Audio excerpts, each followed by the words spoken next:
Vary your tone. I already mentioned that. Use reinforcing gestures, but be careful, please.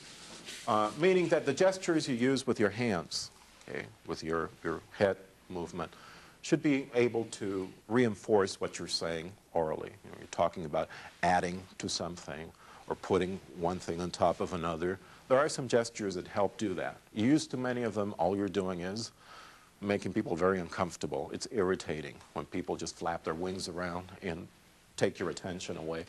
Not a very good thing to do. We also talk about moving around the room. Okay. Well, in an environment like this one, I really cannot move around rows. And there's something else about that, about moving around the room, that we need to keep in mind. It's good for people to follow you. As you move around the room, you get closer to some areas, closer to some others later on. But for one thing, in a setting like this one, you really can't go walking around the room very much. But there's another issue about moving around the room that we should always remember also.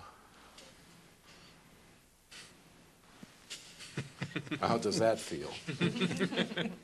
And that is personal space. You know, we don't like people to get too close to us here. Okay? There's something about our culture that says, please, keep your distance. Depends on where you are, depends on the context, naturally. Depends on the situation a lot. It depends on how close the other person is to you emotionally before you allow them to do something like that. But in general, in professional environments, we don't like people too close to us. And when you get around and move around too much and get too close to people and put your hands on them, you may not mind it yourselves, but there are other people who do. And it detracts from the learning experience, it reduces the trust and the level of comfort. Therefore, it has an impact on learning also. Now, I have been in other cultural situations where putting a hand on someone is a sign of friendship and openness. Do you agree with that? Yes. That when you're talking, you actually touch the person, and if you're walking down the hall, you put your arm around that person, it's a sign of your accessibility to friendship. Well, not here.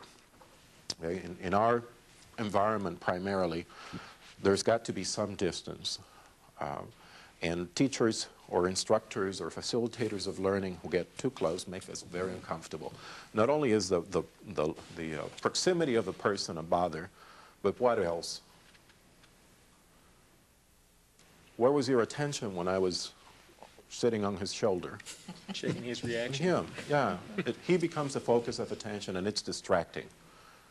Distracting, it's uncomfortable for the person, and it's distracting to the rest, because all of a sudden you can't remember what I'm saying. All you're doing is waiting for him to react. And even if that is not the objective, right, whether or not that is the objective, it is distracting.